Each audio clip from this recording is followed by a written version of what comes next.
नमस्कार दोस्तों, welcome to the world of Shri Krishna Gurukul. मेरे प्यारे दोस्तों, ये प्रयास है कि आप तक कैसे बेसिक कंसेप्ट्स यानी fundamental knowledge UPSC civil service examination के बारे में पहुंचाया जाए। वो प्रयास मैं कर रहा हूं। ये एथिक्स सीरीज का पार्ट 5 वीडियो है और इसमें क्वेश्चन नंबर 6 और उसका आंसर है। और जैसे कि आपको पता है कि हर बार की तरह मैं एलाबोरेट करके एक्सप्लेन करता हूँ। जो पॉइंट आपको ज़रूरी है, आप उसको अलग से अपने कॉपी में लिख सकते हैं। शॉर्टकट में लिखिए ताकि आपके लिए एग्ज़ाम में आंसर लिखना सुविधा होगा। तो चलिए देर न करते हुए शुरू करते हैं और इसके वीडियो के अंत में जो बोनस नॉलेज आपके लिए मैंने रखा है, देखते हैं क्या है। तो चलिए शुरू करते हैं ये एथिक्स के पार्ट 5 वीडियो का सिलसिला।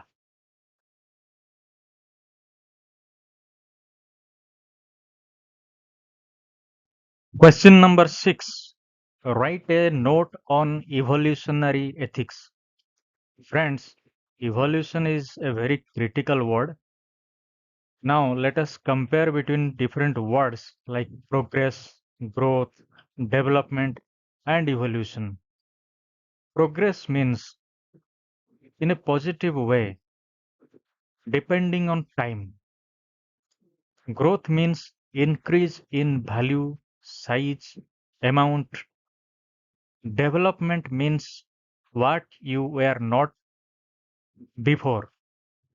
That means changes occurring in you and your campus, your area, your vicinity, your company, your factory, whatever field you have created. The changes in that field according to time, what was not before. And evolution means gradual change over time which will rectify a person, which goes on rectifying and adding value to an individual or process, object, subject, and living or non-living, whatever that be. Evolution means a rectification process towards the best. So let's see the evolutionary nature of human person and of his human consciousness has long been recognized one way of another. Charles Darwin gave the theory of evolution a biological basis. जाहिर सी बात है, human being एक biological entity है, इसलिए जो process, जो changes हो रहे हैं यानी इवोल्यूशन हो रहे हैं, बायोलॉजिकल बेसिस के ऊपर सेल्यूलर लेवल में हो रहा है। An evolutionary view of the world and of human person is today at the basis of a great deal of scientific, philosophical and theological thinking. Yes, हमारे सोच में भी, यानी हम इस यूनिवर्स में रह रहे हैं, इसलिए हमारे सोच में भी जो परिवर्तन हो रहे हैं, हमारे मस्तिष्क में जो इवोल्यूशन हो रहे हैं, वो साइंटिफिक है, philosophical है and theological है. It is an evolution in the thinking process, the thinking of such human persons as Pierre, Teilhard, Dec, Chardin, and Aurobindo comes of course spontaneously to mind. That means the changing process is spontaneous, automatic. You can say it is autonomous. We are not tending to change our mind. Rather, our mind is getting prone to changes. Herbert Spencer is perhaps the best known evolutionary ethicist. He starts by observing that both human and animal conduct consists in acts adjusted to ends. The higher we proceed in the scale of evolution, the easier it becomes for us to obtain evidence of purposeful actions directed towards the good either of the individual or of the species.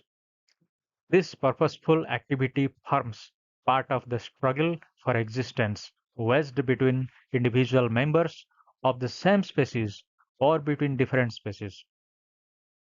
कहने का मतलब ये है कि दोस्तों, धरती पर अलग-अलग प्राणी हैं।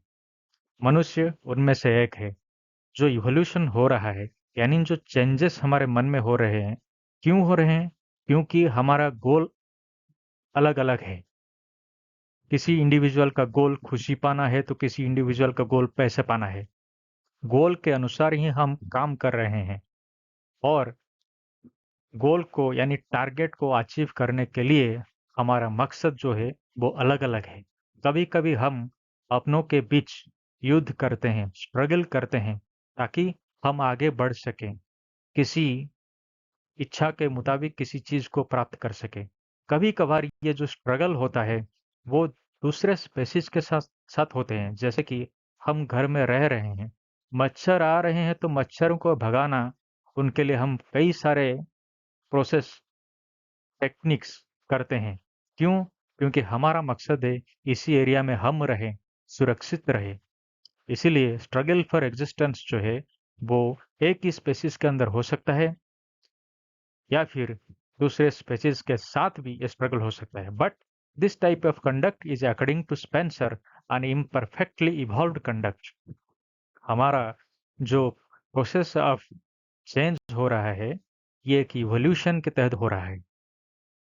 जो क्वेश्चन था, right A note on evolutionary ethics, यानी जो कंडक्ट बिहेवियर, जो परसेप्शन और परसेप्शन के अनुसार जो एटीट्यूड है वो एक इवोल्यूशन के तहत यानी एक प्रोसेस ऑफ चेंजेस के तहत हो रहा है। कैसे हो रहा है चलिए आगे देखते हैं। In a perfectly evolved conduct which is ethical conduct in the proper sense of the word, this struggle for existence will yield place to cooperation and mutual help. This means our struggle must be assisted by others and our environment. Mutual effort is there. Egoism and altruism will be both transcended. This leads Spencer to distinguish between absolute and relative ethics. That means ethics means जो concrete है, यानी जो इंसान के अंदर स्वयं जो सोच होता है, जो नीति हम अपनाते हैं। रिलेटिव एथिक्स मीन्स हम खुद नहीं, ये डिपेंड करता है कई सिचुएशंस के ऊपर। It is related to different persons, situations, circumstances, objects. Absolute ethics is an ideal code of conduct, adapted human person in completely evolved society. Relative ethics is the nearest approximation to this ideal, according to the more or less perfectly evolved society in which human persons happens to find him or her. That means if the rule is strong, if it is perfect, it is called absolute ethics. यानी पूरी तरह से सही, कोई गलत इसमें नहीं, पूरी तरह से सत्य, सच। इसको अपनाना बहुत ही डिफिकल्ट है क्योंकि कोई भी ह्यूमन बीइंग परफेक्ट नहीं होता है, सोच भी परफेक्ट नहीं होते। अगर ह्यूमन बीइंग का सोच परफेक्ट हो जाएगा तो ऑटोमेटिकली वो गॉड हो जाएगा। ऐसा तो होता ही नहीं, बहुत कम होता है, कभी कभार होता है। लेकिन जो रिलेटिव एथिक्स है वो एब्सोल्यूट एथिक्स से थोड़ा सा डेविएटेड, यानी है तो सही लेकिन हम जो अपनाते हैं कभी-कभी गलत तरीके से अपनाते हैं लेकिन वो उसका अंजाम सही होता है। जैसे कि मैंने एक वीडियो में आपसे बोला था कि अगर हम झूठ बोल भी रहे हैं और उसका मकसद है किसी का भलाई करना, तो वो झूठ नहीं कहलाता है। यानी कि हम अगर कुछ मॉडिफिकेशन कर रहे हैं हमारे नीति नियम में और वो कुछ हद तक हमारे दिनचर्या में या फिर हमारे पर्यावरण में सूटेबल हो रहा है, हमारा मकसद में हम कामयाब हो रहे हैं, तो ये पूरी तरह से सच नहीं है लेकिन सच्चाई के हूबहू करीब है। इसी को रिलेटिव एथिक्स कहते हैं। Spencer adopts utilitarian ethical principle. In fact, it takes happiness to be the ultimate end of life and measures the rightness or wrongness of actions by their conduciveness to this end. अंत में खुशी पाने के लिए जो हम कर रहे हैं, सही गलत, पूरी तरह से सही नहीं या फिर पूरी तरह से गलत नहीं, दोनों का मिलन यानी मिश्रण, जो सोच है, जो एथिक्स है यानी नीति है, उसको हम अपनाते हैं ताकि हम अंत में खुशी पाएं। अंत भला तो सब भला। From a nascent state when this utilitarian principle was dependent on non-ethical, example authoritarian beliefs, it gradually developed to become independent and, as suggested by the theory of evolution, it will continue to evolve and reach the ideal limit. Happiness, however, depends on the fulfillment of some conditions, and these conditions are the observance of certain principles and rules, which causally determine human welfare. Next, Spencer acknowledges the existence of moral intuitions, which, however, are the slowly organized result of experience received by the race. जो human race है, आगे बढ़ने की कोशिश कर रहे हैं, मन में कभी कभार कंफ्यूजन हो रहे हैं, ज्ञान को पाने के लिए, एथिकल बिहेवियर ठीक करने के लिए बहुत प्रयास कर रहे हैं। जो इच्छा है, जो आग्रह है, यानी जो श्रद्धा है, वही आगे बढ़ने के लिए मनुष्य को प्रेरित कर रहा है। In other words, an induction from experience handed down from one generation to the other ends up by becoming an instinctive moral reaction. पूर्व पीढ़ियों से हम जो सीख रहे हैं, वो आने वाले पीढ़ी को दे रहे हैं। यही एक प्रोसेस है, जिस प्रोसेस से हमारा एथिक्स का इवोल्यूशन धीरे-धीरे हमारे एक्सपीरियंस को लेकर आगे बढ़ रहा है। Evolution is moving towards the emergence of the highest forms of life. Ultimate aim, happiness as the supreme end of human person, is the concomitant, and virtue is the condition for its attainment. जो कर रहे हैं, अगर सही करेंगे तो अंत में सही ही हमें मिलेगा। क्यों? क्योंकि हम कुछ भी गलत करेंगे, हमारा दिल और दिमाग उस गलती को कोडिफाई करके अपने अंदर रखता है और उसका अंजाम कभी ना कभी, जो ह्यूमन रेस है, ये परीक्षित है, यानी this has been tested. If you are doing, if you are committing some sin, the result is always bad, noxious. So to tell you, हम अगर जो प्रयास कर रहे हैं वो अगर सही होगा, जैसे कि आपने देखा होगा कि मनुष्य जो है वो सर्वश्रेष्ठ प्राणी कहलाता है। क्यों कहलाता है? क्या मनुष्य के बाद कोई इवोल्यूशन हुआ है, बायोलॉजिकल इवोल्यूशन हुआ है? मनुष्य के ब्रेन में कोई नया सेल्स, न्यूरॉन्स ऐड हुआ है? नहीं। क्यों नहीं?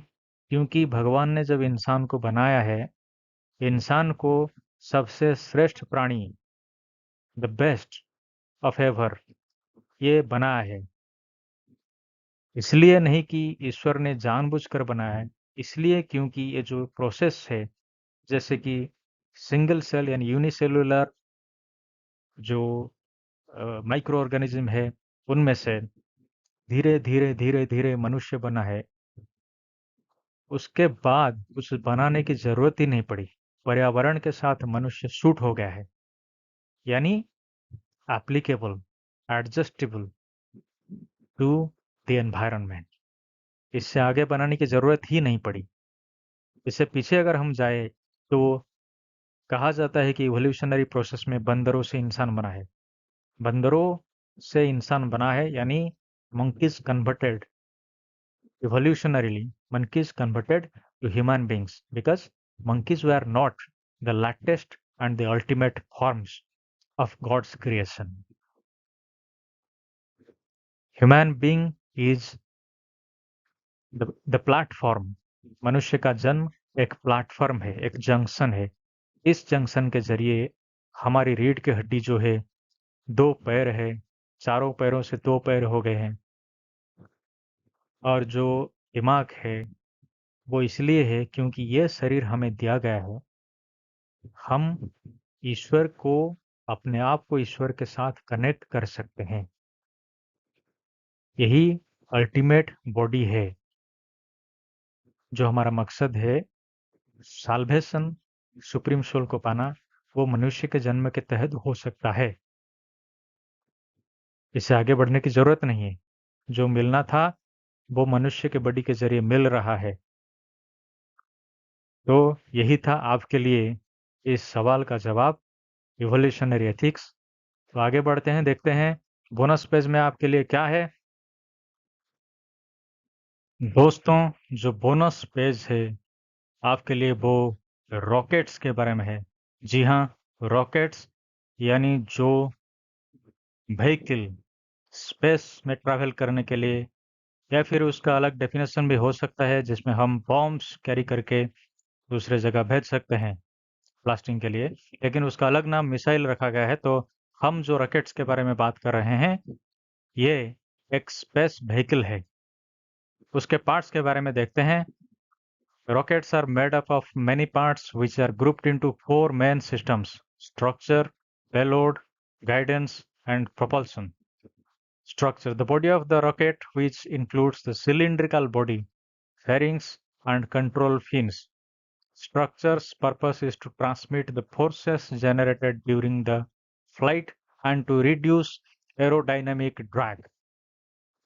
Payload: the rocket's cargo, which can include astronauts, spacecraft, supplies, fireworks, or explosives. Guidance: the system that controls the rocket, which includes computers, sensors, and other components.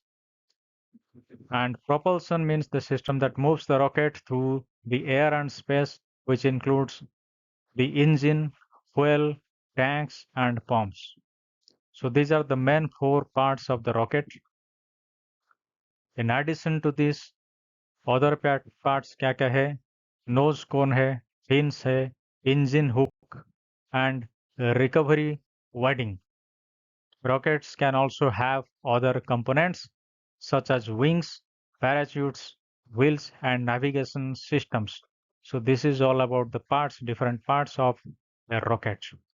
I hope this knowledge must be in use, must be useful for all the aspirants. So this is all about today's video. तो साथियों, बहुत बहुत शुक्रिया video को देखने के लिए। अगर वीडियो अच्छा लगे तो लाइक कीजिए और इस पर कमेंट कीजिए कि मैं कैसे नए नए वीडियोस प्रस्तुत करना है, और इसको शेयर कीजिए। और जो चैनल हमारे हैं श्री कृष्णा गुरुकुल, इसको सब्सक्राइब करना ना भूलें। Thank you very much.